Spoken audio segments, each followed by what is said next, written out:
Assalamualaikum warahmatullahi wabarakatuh. Waalaikumsalam warahmatullahi wabarakatuh. Teman pemilih, selamat berjumpa kembali dengan kami pada podcast Musyawarah, membahas santai suara rakyat kepulauan.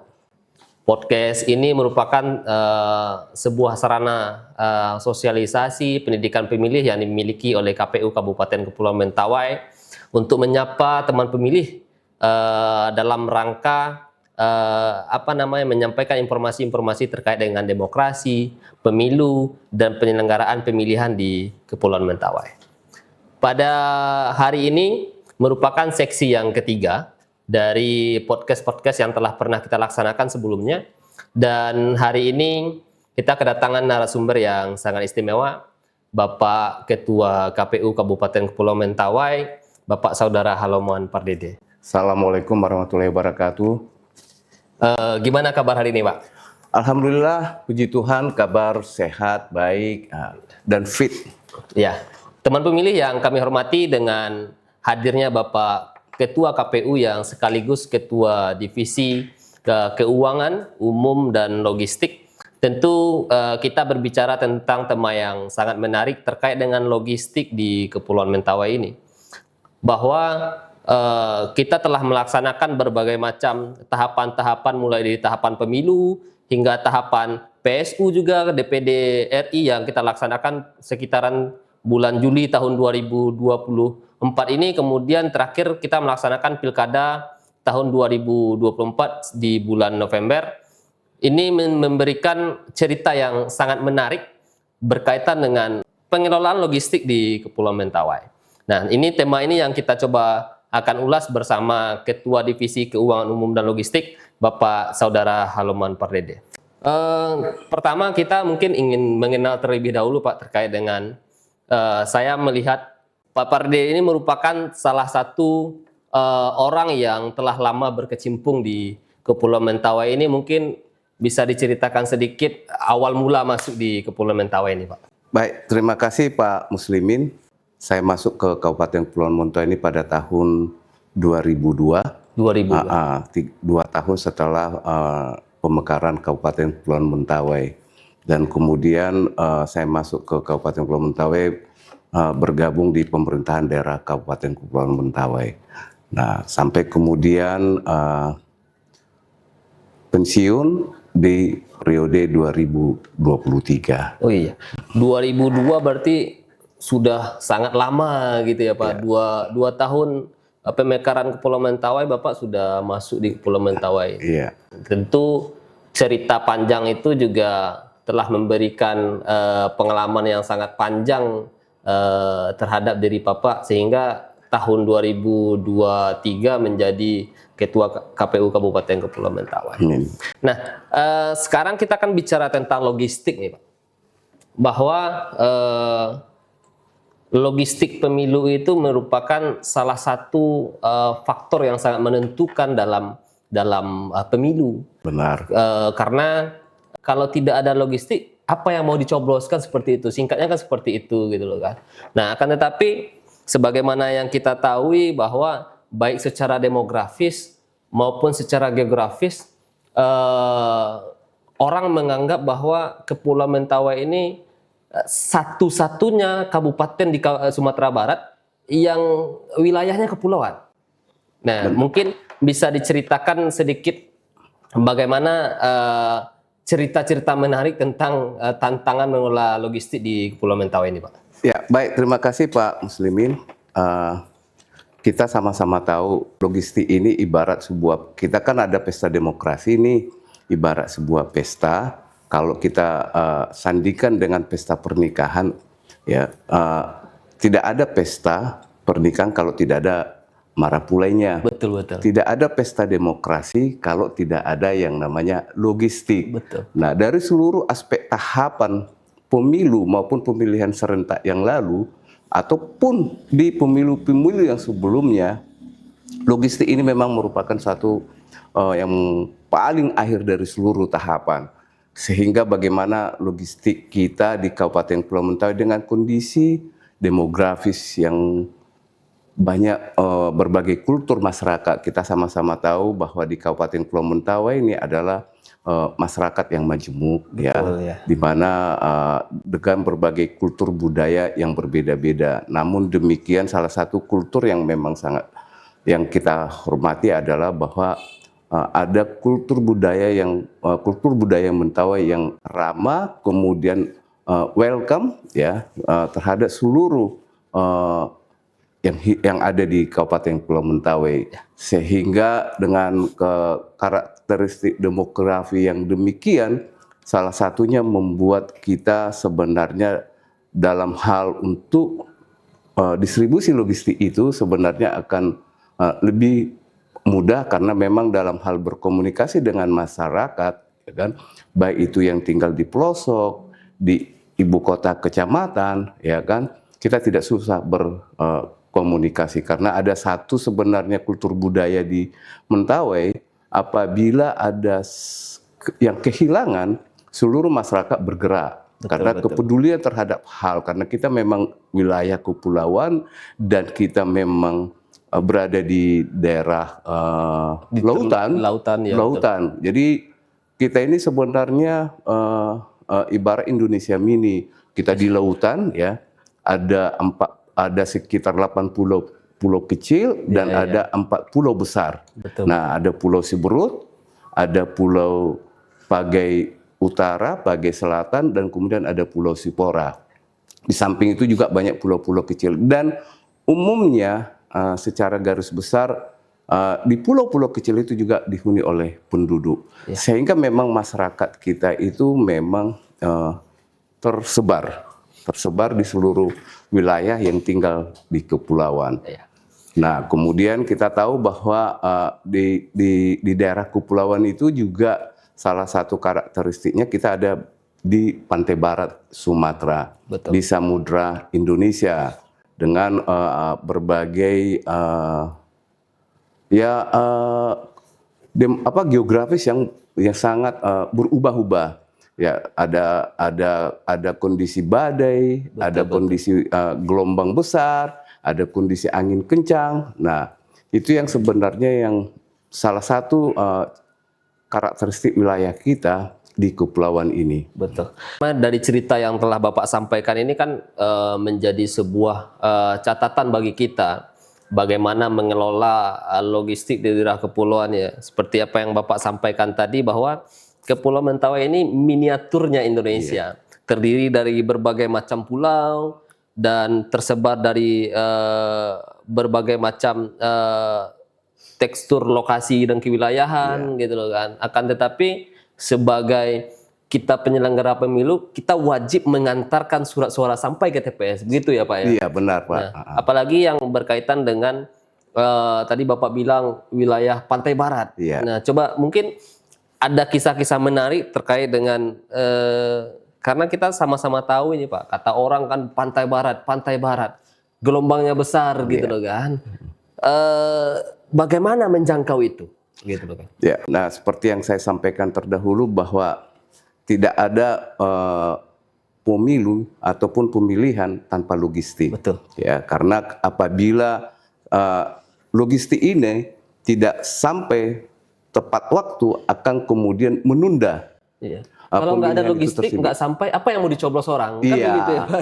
Apa yang mau dicoblos, sehingga juga menunda. Menunda pemungutan suaranya. Betul. Nah, sehingga memang logistik ini adalah memang dia di ujung, tetapi memainkan peranan yang sangat besar sekali terhadap yang namanya pesta demokrasi kita, Pak Muslimin. Kita ketahui bahwa di Kabupaten Kepulauan Mentawai ini sebagai daerah kepulauan dan kita ada di lautan bebas, ya kan.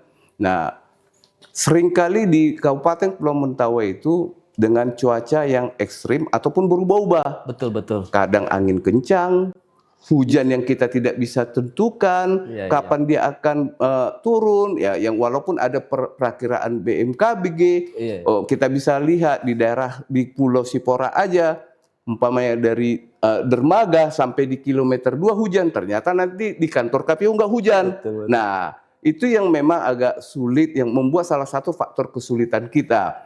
Namun di samping juga kemudian dalam hal mendistribusikan logistik, karena memang kita berada di daerah yang masih tertinggal, ya, Iya. terpencil dan terisolir, Terluar, terluar lagi. Di samping itu juga infrastruktur yang sangat terbatas sekali, gitu Pak Muslimin. Jadi, ada kita harus memakai moda transportasi darat, laut, sungai, bahkan dengan cara dipikul atau dipanggul. Nah, itulah sebenarnya beberapa hal yang membuat salah satu harus tepat waktu, harus tepat dalam hal merencanakan untuk melakukan distribusi logistik tersebut, sehingga bisa pada H-1 seluruh distribusi logistik sudah sampai di TPS. Sudah harus sampai di TPS. Betul. Gitu Pak Muslimin. Nah, untuk melakukan itu, KPU Kabupaten Pulau Mentawai seluruh jajaran, termasuk juga sekretariat, melakukan strategi. Strategi ini sebenarnya bukan hal yang baru, tetapi karena kondisi cuaca yang juga sering ini, strategi yang 5 tahun yang lalu, ya, kekurangan yang 5 tahun yang lalu atau 10 tahun yang lalu itu, ya, kita perbaiki untuk kemudian kita sempurnakan. Makanya kita buat di Kabupaten Pulau Mentawai itu yang namanya alur distribusi logistik. Nah, saking strategisnya logistik di Kabupaten Pulau Mentawai, KPU RI sendiri juga sebenarnya memprioritaskan mulai dari pencetakan dari surat suara sampai ke Mentawai ini. Mentawai menjadi salah satu yang diprioritaskan untuk dikirim untuk sampai kemudian di Kabupaten Pulau Mentawai, karena dari Padang harus naik Roro, ya kan, kemudian dari pelabuhan juga harus masuk ke gudang logistik, ya, kemudian dari gudang logistik juga harus disebar lagi ke 367 TPS di Kabupaten Pulau Mentawai. Namun dari hal yang dibuat itu sebenarnya alhamdulillah kemarin dalam hal kita distribusi logistik itu berkat Allah yang Maha Kuasa, Tuhan yang Maha Esa, kita bisa mengirimkan logistik, ya, dengan tepat waktu, gitu Pak Muslimin. Betul. Dengan kompleksitasnya logistik, yang pengelolaan logistik di kepulauan ini, saya mendengar gini Pak, bahwa mengantarkan logistik di Kepulauan Mentawai ini menggunakan berbagai macam moda transportasi. Misalkan katakanlah ke Lubaga, salah satu dusun yang ada di Bojakan itu kan Pak. Katanya mulai dari Tua Pejat naik bot, kemudian turun dermaga, naik becak, naik ke Pompong lagi, seperti sampan yang kira-kira panjang 4 meter itu, naik ke atas, turun lagi, terus kemudian jalan kaki 6 jam. Betul itu Pak. Dan gimana mengelola logistik yang berbagai macam moda transportasi itu? Nah, untuk mengelola itu sebenarnya kan kita juga tentu harus koordinasi juga dengan badan ad hoc kita yang ada di kecamatan maupun di desa. Kemudian juga dalam hal distribusi logistik ini memang mau tidak mau, suka tidak suka, KPU Pulau Mentawai harus melakukan koordinasi yang intensif dari seluruh stakeholder, baik itu juga Basarnas, baik itu juga Polres, Kodim, dan seluruh jajaran juga, karena memang instruksi juga bahwa seluruh jajaran maupun itu pemerintah daerah harus mendukung bagaimana sebenarnya pelaksanaan pemilu harus didukung all out. Nah, karena memang itu ada perintah, ya kan, sehingga berkat kerjasama yang baik yang selama ini dilakukan oleh KPU Kabupaten Pulau Mentawai, sehingga seluruh stakeholder kita, apa itu dari Basarnas, Polres, Kabupaten Pulau Mentawai, Kodim 039 0319 Mentawai, Kejaksaan Negeri, pemerintah daerah, seluruhnya mendukung kita secara total. Sehingga camat, kepala desa, bahkan juga para tokoh-tokoh agama kita, kepala dusun, ikut mendukung penuh distribusi logistik ini. Nah, kita sama-sama tahu Pak Muslimin bahwa ada salah satu desa di Pulau Siberut, yaitu di Kecamatan Siberut Utara, namanya Desa Bojakan, di mana ada 2 dusun yang namanya Lubaga dan Bait. Itu memang sangat terisolir karena memang mereka ada di pebukitan, ya, di pebukitan, dari desa ke dusun Baik dan Lubaga itu juga harus jalan kaki 6 jam dengan transportasi tadi, ya pompong, kemudian jalan kaki, melalui alur sungai mereka jalan kaki, kemudian mereka masuk ke hutan, dan kemudian juga harus sampai ke dusun Lubaga dan Baik tersebut. Nah, dan itu memang salah satu daerah yang sampai saat ini belum ada infrastrukturnya, hanya dengan jalan kaki untuk bisa menempuh perjalanan ke sana. Nah, salah satu strategi yang kita lakukan pada saat itu berkat koordinasi kita dengan stakeholder. Nah, Polres, Kepulauan Mentawai, kemudian karena memang harus ke sana itu Pak Muslimin adalah orang-orang yang tertentu. Saya 23 tahun di Mentawai ini sampai saat ini belum pernah ke sana. Betul. Iya, sehingga saya juga belum bisa gambarkan bagaimana, dan saya nggak tahu apakah ada teman-teman yang sudah pernah ke sana, tapi ya karena memang sangat sulit untuk ditempuh, sehingga mau tidak mau berkat komunikasi dan koordinasi kita dengan Polres, ada beberapa orang putra daerah yang bertugas di Polres ataupun dengan kepala dusun, mereka lah, dan juga petugas PPK dan PPS kita mengangkut kotak suara, surat suara yang sudah ada surat suara dan perlengkapan pemilihan lainnya. Nah, bisa kita bayangkan sebenarnya bagaimana perjuangan-perjuangan daripada seluruh pihak untuk mensukseskan pemilu di Desa Bojakan, khususnya di Lubaga dan Baik. Saya juga melihat beberapa dokumentasi yang disampaikan oleh kawan-kawan, baik itu ad hoc, kepolisian, bagaimana teman-teman yang mengantarkan kotak suara itu dari dusun Bojakan ke Lubaga itu, Pak, mereka bahu-membahu, baik itu dari kepolisian. Tentu kita patut bersyukur juga bagaimana bantuan dari teman-teman Polres, kemudian juga dari beberapa pihak lainnya yang jalan kakinya 6 jam, Pak, gitu ya. Bukan hanya di Lubaga dan Baik yang sulit, Pak Muslimin, ada di daerah Siburut Barat yang nama desanya Simatalu, Simalegi, yang juga mereka butuh, ya kita sama-sama di Pantai Barat, tetapi mereka memang betul-betul di Pantai Barat dengan lautan yang besar, ya, untuk masuk ke sana juga ketika musim badai, ya.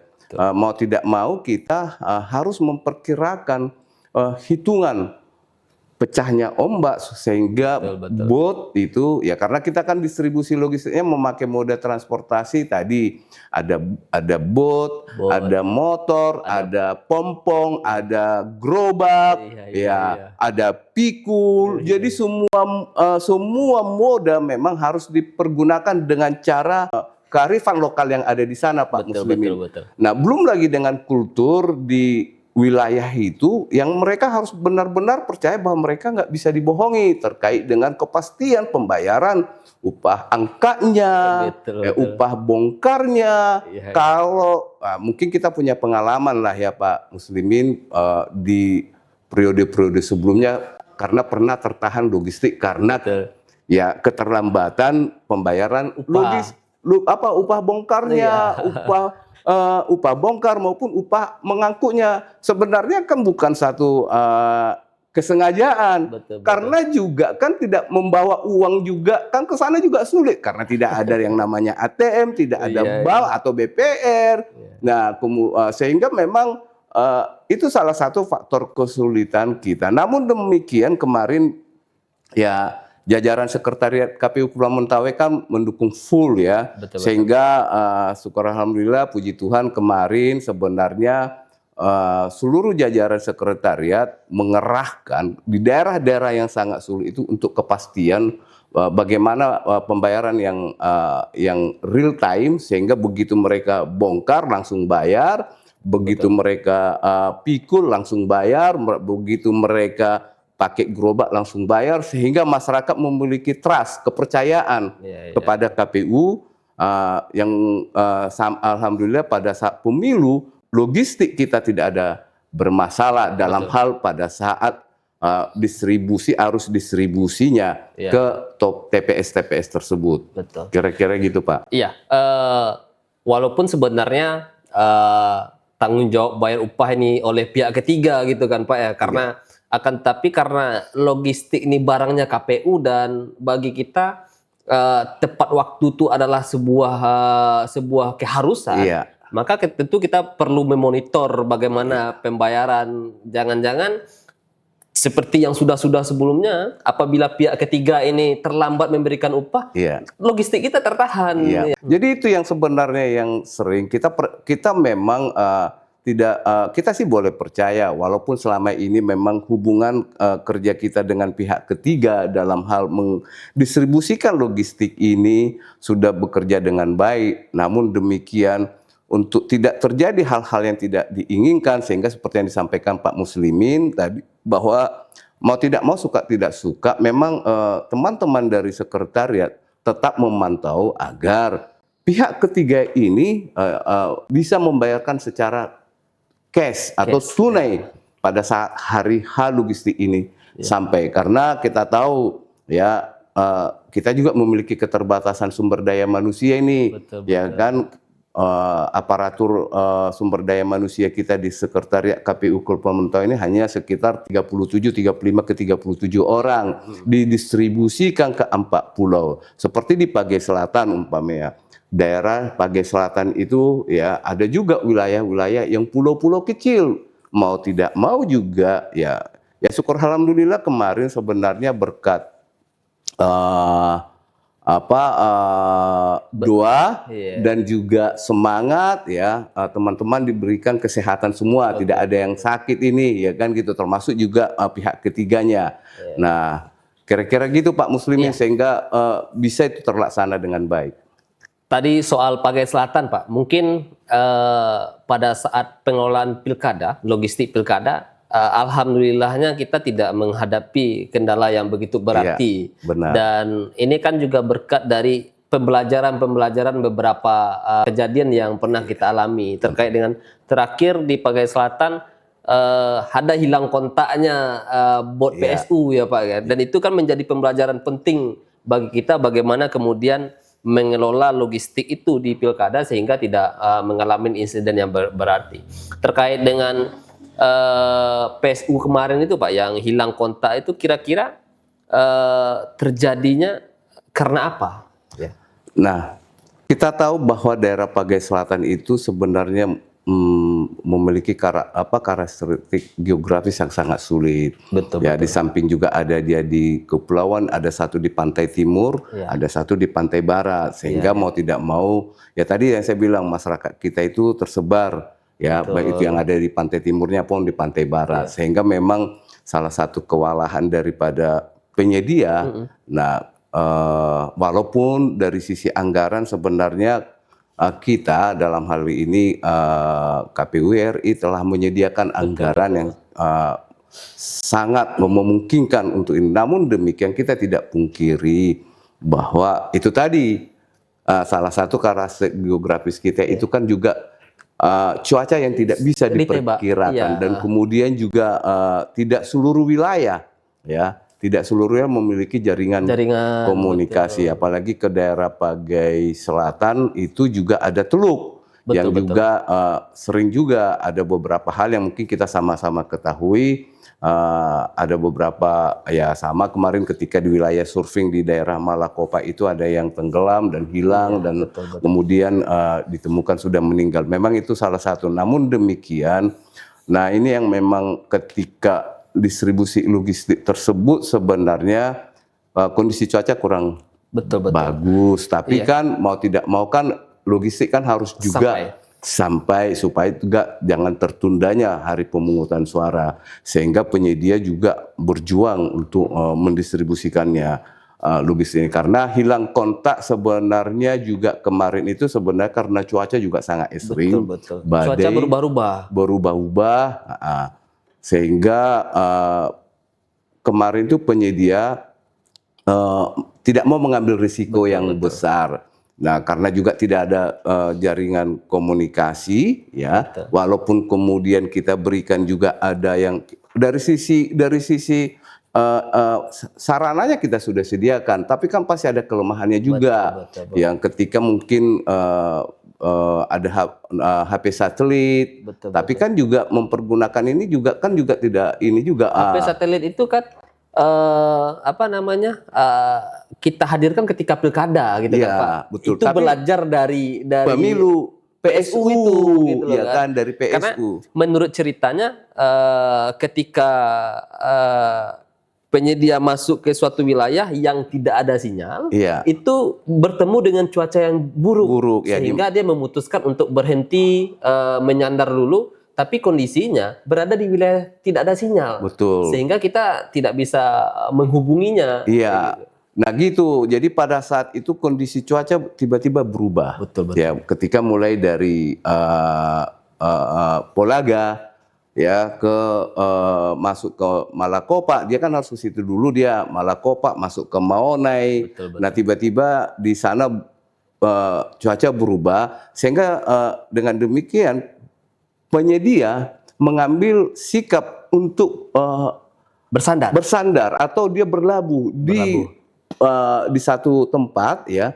Namun demikian pada saat itu memang di daerah itu juga tidak ada jaringan telekomunikasi, sehingga itulah yang mengakibatkan kehilangan kontak, yang membuat sebenarnya seluruh pihak, ya termasuk mulai dari pusat, provinsi, kelabakan, termasuk juga dari seluruh jajaran instansi. Nah, dan kemudian kita juga di kabupaten juga ada lebih kurang 24 jam tidak ada mendapatkan kabar sama sekali. Makanya pada saat itu ada koordinator wilayah yang ada di sana, Pak Pak Sunarno, dan pada saat itu juga ada Pak Nasrullah dari Bawaslu. Nah, pada saat itu kemudian kita komunikasi agar mereka menelusuri, walaupun dan itu kita juga sudah komunikasi dengan Basarnas. Sudah gitu, Basarnas sendiri juga menurunkan armada sudah menurunkan armadanya berkat keberanian daripada teman-teman pada saat itu dengan menempuh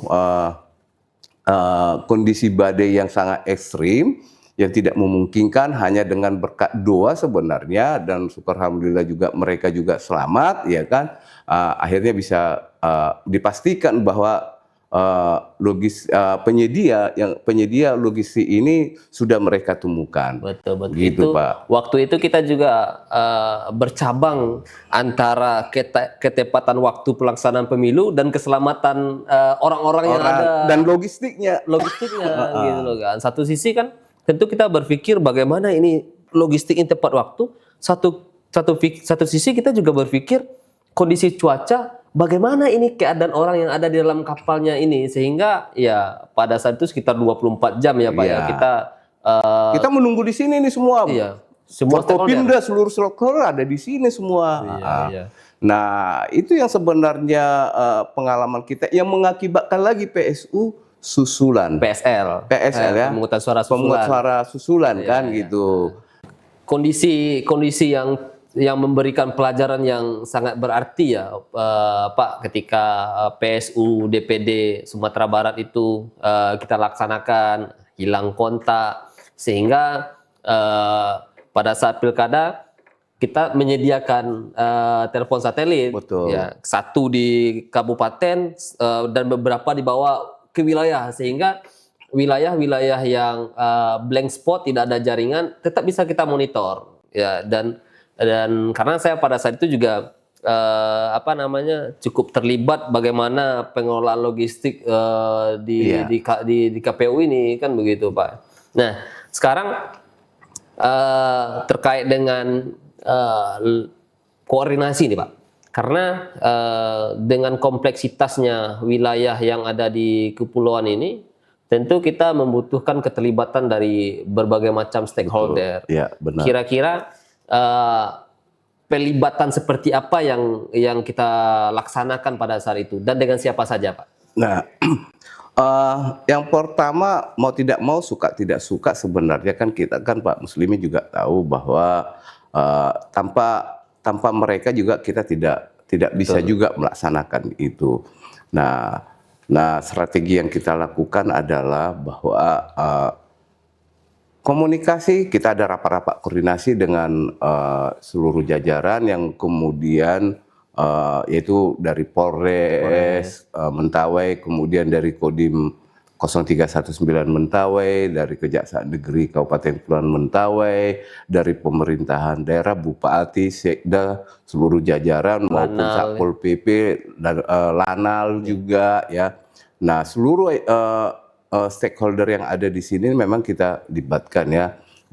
Jadi baik itu juga BPBD, Dinas Perhubungan. Nah, yang terkait dengan kelancaran ini memang kita tetap melakukan rapat koordinasi dengan seluruh jajaran yang kemudian kan kita juga menghadirkan PPK dan PPS kita. Nah, supaya juga bisa memberikan masukan terkait dengan yang namanya juga yang tadi yang kita buat strategi tadi itu ada di daerah sangat sulit, di mana kita kirimkan pada H-4, kemudian di daerah yang sulit juga kita distribusi kepada H-3, di daerah yang gampang dijangkau pada H-1. Kita mengkategorikan ya Pak ya? Mengklasterkan distribusi logistik tersebut dengan cara yang tadi sangat itu sulit, sangat sulit, kemudian dan yang mudah dijangkau. Karena ya mau tidak mau nggak mungkin kita lakukan itu pada dengan cara-cara yang dilakukan oleh teman-teman kita di kabupaten yang lain, sehingga memang nah itu juga sebenarnya berkat dukungan dan komunikasi yang baik ya, mau tidak mau personil, karena kita sama-sama tahu sebenarnya bahwa logistik pemilu ini ataupun pemilihan serentak ini wajib dikawal oleh aparat keamanan. Sehingga memang harus melekat mulai dari pabrik, kemudian juga ke Padang dengan Roro ke Mentawai, kemudian dari Mentawai juga ke 367 TPS tadi itu ya pihak keamanan itu melekat untuk mendampingi logistik ini. Gitu Pak. Nah, strategi yang kita lakukan adalah ya intensifikasi kita dalam hal berkomunikasi dengan seluruh jajaran yang saya sebutkan tadi itu Pak Muslimin. Syukur alhamdulillah kemarin seluruh jajaran mendukung penuh ya pelaksanaan baik itu pada saat tahapan dari awal sampai kemudian juga tahapan terakhir arus distribusi logistik maupun arus balik. Nah, tantangan arus distribusi logistik pada keberangkatan juga memiliki tersendiri. Tapi pada saat arus balik juga kan memiliki tantangan juga, dan itu yang terjadi pada saat di Seberut Tengah. Ketika tiba-tiba pada saat selesainya penghitungan suara di TPS, tentu harus karena juga waktu juga sudah harus tepat waktu, sehingga logistik ini kan harus sampai di ibu kota kecamatan. Ternyata badai, ya kan? Dan ya, kemudian ini masuk ke berita nasional masuk ke berita nasional, ya kan?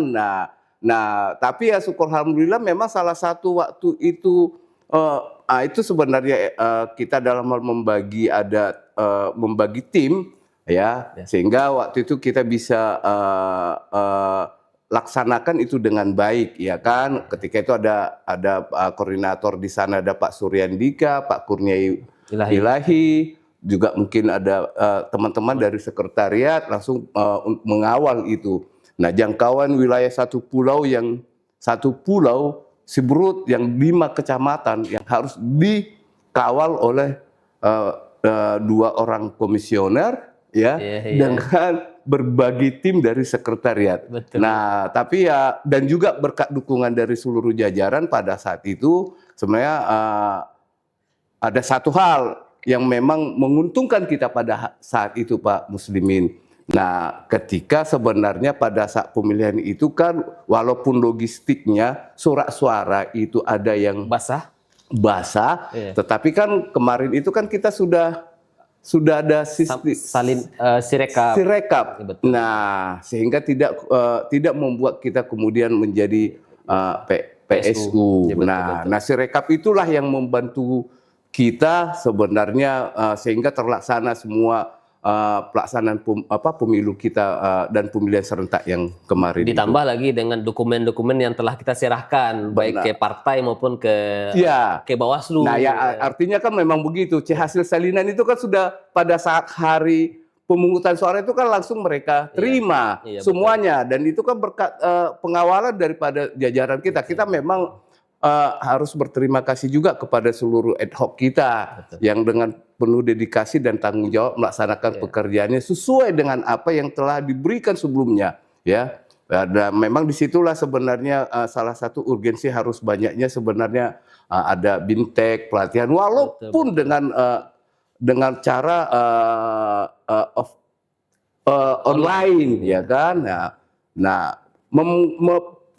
Pengalaman di pemilu yang lalu itu sebenarnya kekurangan-kekurangan itu kita berkaca dari situ, kita merubah sehingga pada saat itu dari Divisi Kul menyediakan yang namanya HP satelit, termasuk juga Starlink. Ya, memang tidak terpenuhi secara 100%, tapi ya 60-70% itu bisa terlaksana dengan baik. Gitu, minimal Pak. Starlink ini menjangkau wilayah-wilayah yang sama sekali betul-betul tidak ada jaringan, betul, gitu jaringan ya. ya. Nah, menarik yang telah kita ceritakan ini, apalagi yang tadi Bapak singgung soal di Saliguma itu ya Pak ya. Ya, Saliguma. Saya tidak membayangkan keadaan di dalam bot itu hari jam kira-kira sudah malam gitu loh kan. Kemudian kabarnya botnya menabrak bakau sehingga tenggelam gitu loh kan. Ke bakau dia sebenarnya kan karena angin. Ombak, badai kan badai angin yang kemudian ombak sehingga mereka terlempar ke bakau. Disitulah kandasnya. Tapi ketika bot ini kandas kan sebenarnya ya kan yang membuat juga kebocoran sehingga logistik kita juga menjadi ikut basah. Iya. Dan tentu kita bersyukur bahwa dengan keadaan seperti itu proses rekapitulasi di tingkat kecamatan tetap berjalan dengan baik sesuai dengan waktu yang telah ditentukan ya Pak ya. Iya. Dan syukur alhamdulillah sebenarnya Pak Muslimin pada saat kita melakukan pemilu maupun pemilihan serentak tidak ada yang namanya korban jiwa. Walaupun yang kita hadapi itu sangat berat, seluruh jajaran kita juga dalam keadaan sehat walafiat. Nah, karena memang kita terus evaluasi setiap penyelenggaraan.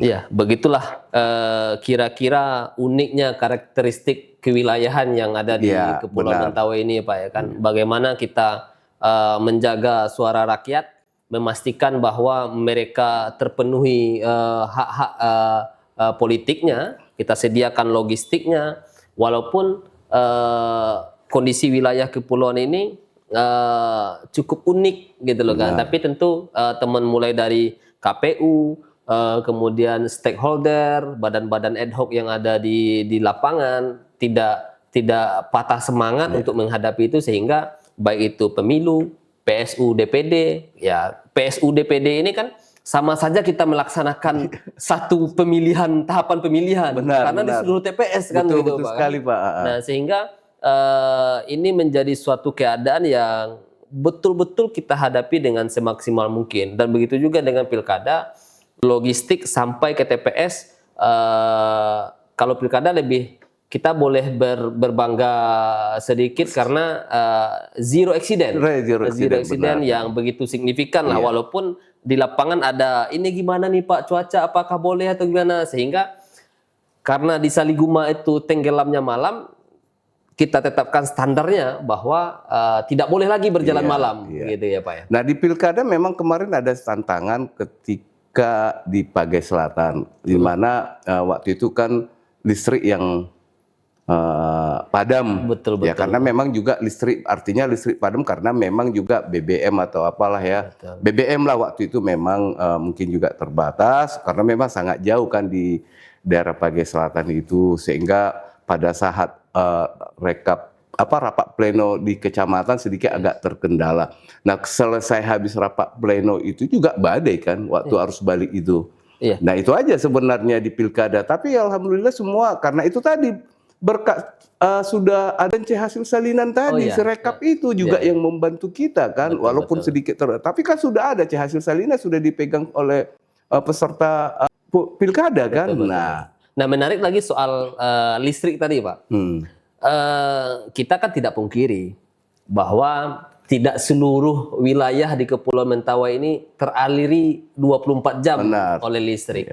Dan saya juga melihat bagaimana KPU berkoordinasi terus dengan PLN, sumber daya apa yang dimiliki oleh PLN gitu loh kan. Dan pada saat hari pemilihan itu kita berharap tentunya PLN mencoba mensuplai listrik lebih lama dari biasanya. Begitu ya, Pak? Iya, jadi kita juga ya KPU Kabupaten Mentawai juga sangat berterima kasih lah ya kepada PLN yang dengan all out juga mendukung kita. Bahkan kantor KPU ini tidak boleh padam satu menit pun, dan bahkan kan mengarahkan satu unit genset besar di KPU Kepulauan Mentawai. Jadi kita juga sangat berterima kasih lah ke seluruh jajaran yang mendukung kita sepenuhnya. Ya, mulai ya yang saya sebutkan tadi, baik itu dari pihak pemerintah, masyarakat, tokoh-tokoh agama, tokoh adat, ya kan gitu. Nah, semua berjibaku sehingga ya nyaris dikatakan hambatan yang cukup besar tadi, yang tadinya kita memperkirakan banyak orang bertanya-tanya apakah nanti pemilu ataupun pemilihan serentak di Mentawai ini, selalu bertanya bagaimana Mentawai, tapi ya berkat doa dan dukungan tadi itu alhamdulillah puji Tuhan bisa berjalan dengan baik dan lancar, sukses. Ya, tentu kita patut bersyukur bagaimana pelaksanaan tahapan demi tahapan, pemilihan demi pemilihan, bahwa logistik ini sampai ke TPS tepat waktu. Walaupun kalau orang tepi, nah ini kan mungkin orang tepi ini adalah orang sumber daratan gitu ya Pak. Orang sumber daratan membayangkan bagaimana ya mengelola logistik di kepulauan itu yang secara demografis ya Pak ya, populasi penduduknya kalau hitungan kadang-kala kan orang pernah menganggap kok sedikit sekali jumlah orang di TPS itu gitu loh. Tapi memang begitu adanya gitu loh Pak. Bahwa populasi di wilayah tertentu, di wilayah A misalkan hanya 70 orang, itu jaraknya dengan tempat yang wilayah berikutnya itu sangat jauh, sehingga kita wajib memberikan satu TPS di wilayah tersebut walaupun secara jumlah sangat sedikit. Ya, tidak memenuhi dengan apa. Tapi syukur alhamdulillah kan KPU RI kan juga bisa menerima kondisi demokrasi dan geografis kita. Karena itu tadi yang saya sampaikan dari awal, bahwa masyarakat kita itu tersebar. Bahkan yang sudah saya sampaikan tadi itu, jangankan di 4 pulau besar, di pulau-pulau kecil itu aja juga tersebar juga jumlah penduduk, ya kan. Jadi itu juga tersebar, bukan hanya di Pulau Sipora, di Pulau Page Utara, Pulau Page Selatan, bahkan di Pulau Seberut juga tersebar dia. Nah, kan mau kita tidak juga, mau kan kita harus layani. Betul. Kan juga tidak bisa kita paksa dia harus menempuh sekian kilometer untuk menjangkau ke TPS. Bisa-bisa itu mereka tidak ikut memilih gitu kan. Kalau seandainya kita coba paksa kelompok masyarakat yang ada 30 atau 40 orang ini memilih ke tempat yang sangat jauh, sehingga ini menjadi sebuah ancaman terkait dengan partisipasi. Kan bukan hanya partisipasi, Pak. Ya kan, bukan hanya bisa juga menjadi tidak melakukan pemilihan. Makanya kan kondisi tersebar tadi itu di wilayah geografis kita, sepeda motor pun dari antar dusun itu terbatas. BBM juga yang sangat terbatas. Sehingga kalau itu kita lakukan sesuai dengan PKPU terhadap jumlah pemilih di satu TPS, ya bisa jadi partisipasi pemilu kita juga sangat rendah, bisa bukan hanya sangat rendah, bahkan mungkin mereka nggak akan mau melakukan itu, sehingga syukur alhamdulillah puji Tuhan sebenarnya pimpinan kita baik itu di provinsi maupun di KPU RI bisa mentoleransi kondisi wilayah kita ini, yang berkaitan dengan sehingga jumlah TPS ya, Pak? sehingga berkaitan dengan jumlah. Makanya kita pada saat pemilu itu kan kita 367 TPS yang sangat tersebar. Memang tantangannya adalah di kondisi penyebaran TPS yang sedemikian banyak itu tantangannya di kita logistik lagi kan, menyebarkan logistik lagi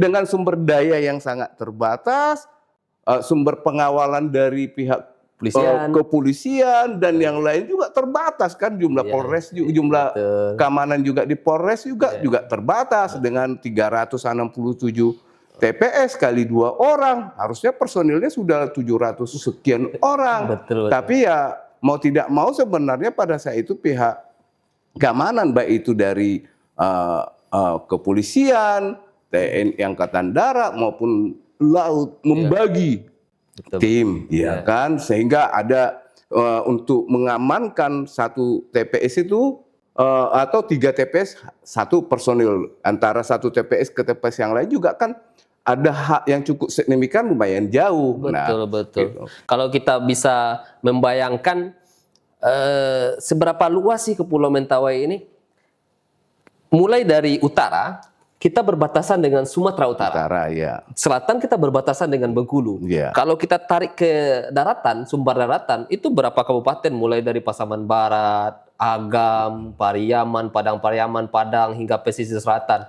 Sekian banyak kabupaten. Satu Kepulauan Mentawai, saking luasnya wilayah yang mesti dijangkau oleh KPU Kabupaten Kepulauan Mentawai untuk mengantarkan logistik ya Pak ya kan.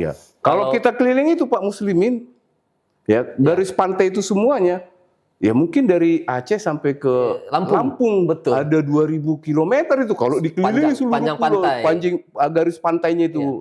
Kalau dilihat dari jumlah DPT 60 ribuan. Tentu kita dapat membayangkan dengan wilayah yang sangat begitu luas, jumlah DPT-nya hanya 60.000 ya, tentu beberapa TPS ya ada yang di bawah 300, dan beberapa juga masih ada yang di atas 300 gitu kan. Tapi beberapa wilayah karena populasi tadi yang tersebar sedikit di sini, sedikit di sana, sehingga TPS ya ada yang isinya bahkan di bawah 150.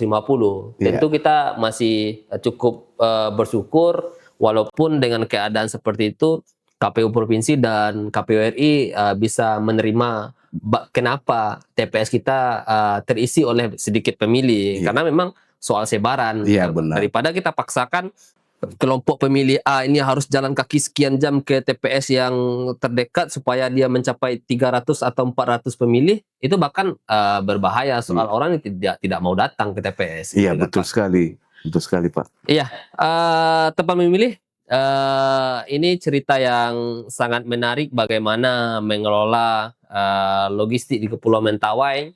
Akan tetapi seperti apa yang disampaikan oleh ketua tadi, bahwa seluruh stakeholder mulai dari KPU, Bawaslu, kemudian Kodim, Kapolres, Basarnas, PLN, bahkan perbankan misalkan, baik BRI, Nagari maupun BNI, kemudian juga Kejaksaan dan tentu juga pemerintahan daerah saling bahu-membahu melaksanakan baik pemilihan umum, pemilihan DPD yang PSU ya, karena PSU ini agak unik nih, di tengah-tengah kita melaksanakan tahapan pilkada, kita dalam waktu 1 bulan melaksanakan PSU DPD dan kita patut bersyukur bahwa semua tahapan itu berjalan dengan baik. Pak, mungkin pembahasan kita sampai di sini dan ini menjadi cerita yang menarik. Semoga jerih payah yang dilaksanakan oleh baik KPU maupun stakeholder yang lain menjadi ladang pengabdian yang yang berbuah pahala di kemudian hari. Teman pemilih, itu cerita kita terkait dengan kondisi pengelolaan logistik di Kepulauan Mentawai, dan saya sebagai host memohon maaf apabila ada hal-hal yang tidak berkenan, dan terima kasih atas segala perhatian. Saya mohon undur diri. Assalamualaikum warahmatullahi wabarakatuh. Salam KPU Melayani.